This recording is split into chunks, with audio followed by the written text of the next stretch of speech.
Serba Review, serba-serbi review. Guys, selamat malam. Selamat datang lagi di channel Serba Review. Kali ini aku pingin nge-review atau sekaligus ngasih tahu gitu lah ya. Mungkin dari kalian udah banyak banget yang tahu tentang salah satu aplikasi bernama Shutterstock Contributor ini, yaitu salah satu platform juga dari sekian banyak platform micro stock yang bisa memberikan kita uang recehan. Ya nggak recehan sih aslinya, karena setiap foto atau footage yang terjual tuh harganya kalau foto antara 0,10 sampai 0,25, kalau footage itu bisa dari 5 sampai 10 dolar gitu per penjualan. Jadi langsung aja kita buka isinya apa aja dan gimana sih cara join jadi kontributornya gitu kan.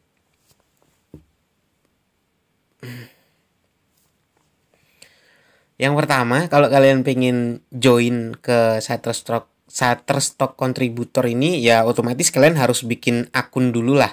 Nanti kalau kalian sudah bikin akun, terus melengkapi akun kalian, verifikasi, dan lain sebagainya, kayak ngisi alamat buat payoutnya, buat withdrawnya itu kemana, ke PayPal kah atau kemana kah gitu kan. Kalian langsung aja, kalau di HP ini dia cuma ada 4 tombol. Yang pertama itu tombol home, terus yang kedua itu tombol earning atau pendapatan. Dari bulan-bulan berapa foto itu udah berhasil terjual. Yang ketiga itu ada, nah ini, submit konten. Dari sini kalian bisa mulai buat ngupload foto atau footage. Kalau yang di versi HP adanya cuman versi foto. Kalau kalian mau ngirim yang versi footage-nya, kalian harus buka dari webnya si Shutterstock ini. Dan yang terakhir itu ada ini, setting profile. Di paling atas itu ada 80 image. Artinya aku udah ngirim 80 image, atau lebih tepatnya kayak foto-fotoku ini aku nguploadnya banyak sih. Mungkin ada sekitar 150-an. Yang diterima sama Shutterstock ini ada 80 image. Terus 0 published set itu kalau aku pengen kayak bikin, oh ini temanya foto yang ini tentang ini, jadi aku bikin set-setnya sendiri. Payment information itu yang ku bilang tadi, payoutnya kalian mau setting pakai apa, apakah PayPal dan lain sebagainya. Dan keuntungan kalau kalian join Shutterstock ini, yang namanya foto atau yang namanya footage itu nggak ada masa habisnya gitu ya. Jadi kalau kalian upload hari ini, bisa aja di tahun depan, di tahun depannya lagi, di tahun depannya lagi itu bakal tetap ada yang beli. Ini contohnya aku sudah menjual 4 foto. Yang pertama itu dari bulan Januari 2020. Aku dapat satu penjualan dihargai 0,25. Ini sebelum ada peraturan baru dari Shutterstock yang bilang bahwa sekarang foto dihargai 0,10. Nah, ini sebelum ada itu. Jadi aku di bulan Januari ada yang beli 0,25. Terus di bulan Juni itu baru peraturannya jalan, dan itu jadi 0,10. Di bulan Oktober ada yang beli lagi jadinya 0,34. Jadi random sih. Tadi aku salah aja bilang ya, dari 0,10 sampai 0,25, ternyata random. Jadi dapatnya itu 0,25, 0,10, 0,34. Terus terakhir kemarin di bulan Mei 2021 itu laku lagi satu fotoku, dihargai seharga 0,44. Yang menarik adalah keempat foto yang terjual ini itu nggak pure aku ngepotret sendiri, karena aku pernah ngepotret beberapa, mungkin sekitar 15 sampai 20 foto, dan yang keterima itu cuman satu. Bisa nggak dilihat kalau dari versi ini ya? Bisa kayaknya. Oke, kita cari. Ntar aku kasih tahu foto yang aku potret dan itu laku, bukan laku sih, itu diterima Shutterstock itu cuman satu banget. Jadi sisanya aku kayak bikin grafik di Photoshop, hasil belajar dari Google, dari YouTube juga.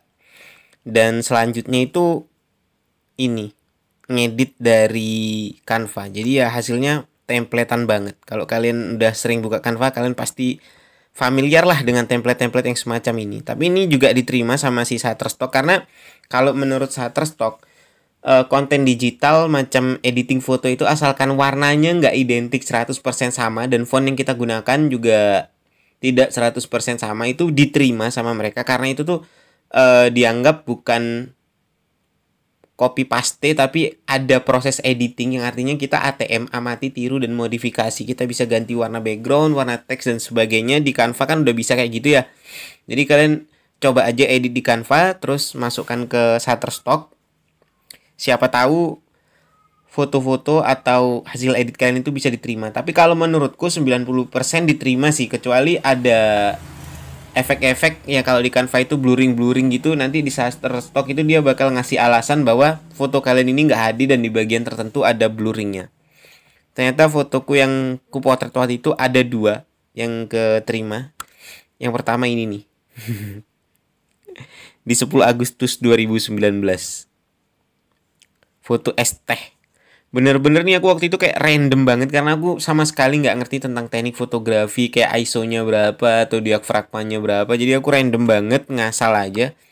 Dan itu bisa diterima 2, tapi dua-duanya juga belum laku sampai sekarang. Jadi akhirnya aku putuskan buat yang edit-ngedit di Canva seadanya, dan itu sebagian besar yang aku edit diterima sih sama si Shutterstock. Saranku pertama, kalau kalian pengen coba mulai buat ngupload foto, buat banyakin portofolio kalian, resolusinya itu kan diminta 4 MP. Nah kalau aku dari awal itu udah ku edit, jadi panjang kali lebarnya adalah 3840 kali 2160 pixel, karena di situ ketemu 4 MP-nya gitu ukurannya. Terus yang kedua, kalau kalian pengen upload, pastikan dulu nama file kalian itu sama dengan atau dia masuk ke dalam keyword yang kalian nanti bakal masukkan ke deskripsi. Nah, kalian pelajari sendiri dah tuh gimana cara nguploadnya. Karena kan setelah kita upload, kita diminta buat ngisi tentang apa sih foto kalian ini. Kalau foto ya dimasukkan ke foto, kalau ilustrasi semacam ini ya kalian masukkan ke ilustrasi gitu kan.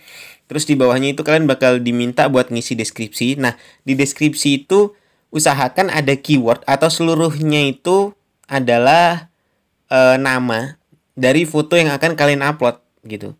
Jadi kalau aku ini kan emang sengaja aku kasih teks-teks gitu di sini di foto yang diterima ini, kayak everything will be so perfect soon. Jadi aku kasih nama fotonya itu everything will be so perfect soon.jpg gitu kan. Jadi nanti ketika diupload ya udah itu judulnya.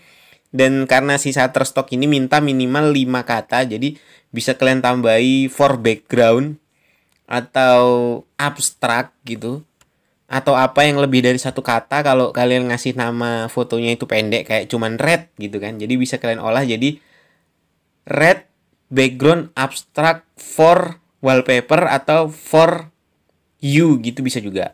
Aku pernah ngirim kayak gitu dan itu diterima.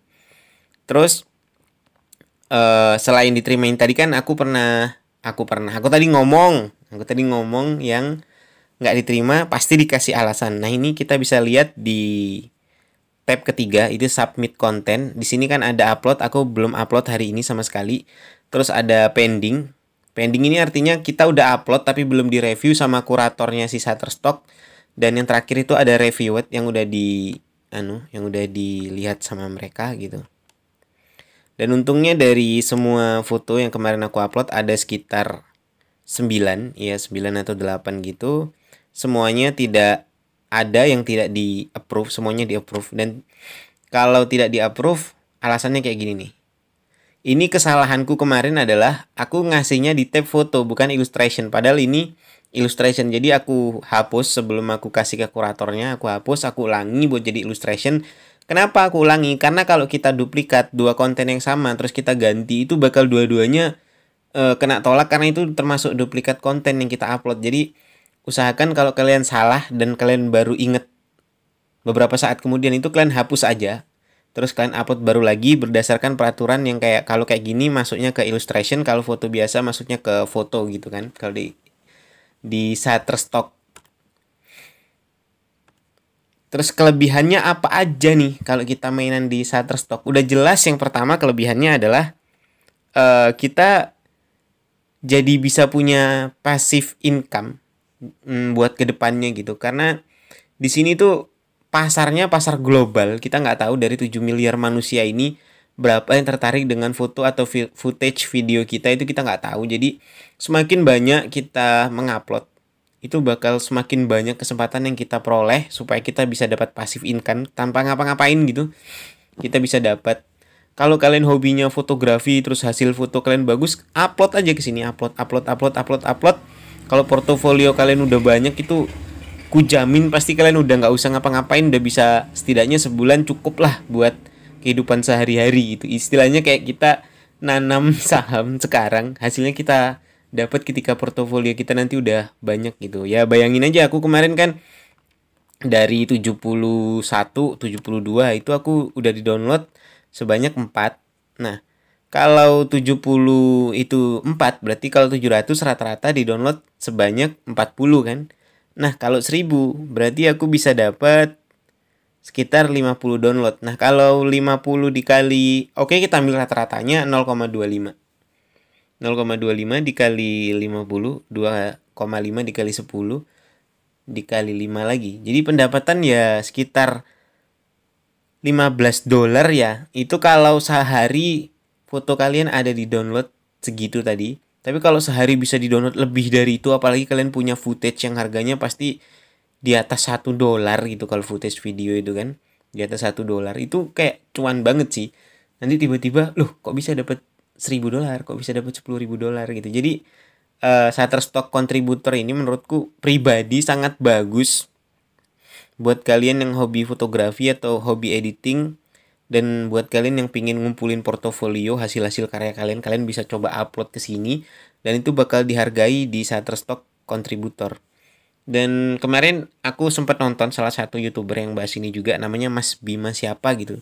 Beliau bilang bahwa tidak ada yang sampah di Shutterstock, dan itu memang bener gitu loh. Sejelek-jeleknya karya, kalau itu masuk ke dalam syaratnya mereka, itu bakal diterima. Kayak absurd banget nih aku bikin, nah gini doang, karena ini aku waktu itu nyoba kan, apakah kalau kayak gini diterima? Bener diterima gitu. Jadi cuma tak bikin kayak polkadot background for your wallpaper atau dan sebagainya kayak gitulah, random aja diterima. Aku nggak expect bahwa ini terima. Ini juga contohnya satu lagi, ini aku bikinnya kemarin kalau nggak salah di Photoshop atau Corel Draw ya, intinya udah ada templatean ginian, terus aku ya copy paste aja gitu jadi grafik, udah aku kirim ke Shutterstock dan memang diterima gitu loh. Nah, kotak nggak tahu ini apa. Oke. Jadi Shutterstock ini bisa jadi salah satu gimana ya, side job lah ya. Selain kalian mengerjakan pekerjaan utama kalian bisa mulai buat upload di sini. Nanti kalau portofolio udah banyak kan siapa tahu opportunities bakal datang, bakal banyak yang download foto kalian atau footage kalian, dan itu udah mungkin kemungkinan besar itu udah bisa ngalahin hasil gaji dari kerjaan utama kalian gitu loh.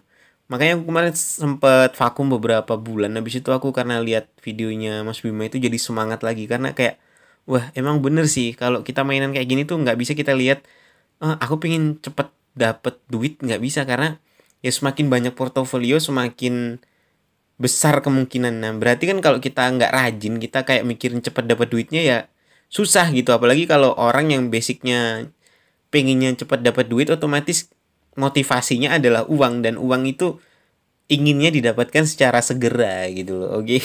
Kok jadi bahas uang dan motivasi hidup.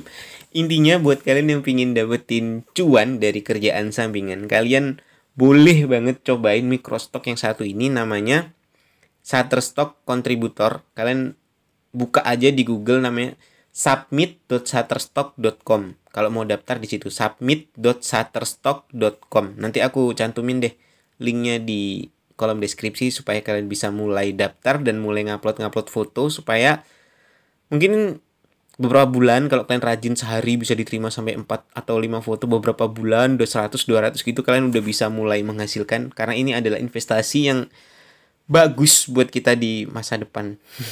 Oke. Kalau kalian suka dengan konten ini kasih jempol ke atas, kalau kalian nggak suka kasih jempol ke bawah aja nggak apa-apa. Maaf dari tadi ada beberapa salah penyebutan kata, soalnya udah jam 2 malam dan emang mataku udah mulai ngantuk, jadi pikiran juga nggak fokus. Sampai jumpa di video selanjutnya dan selamat malam.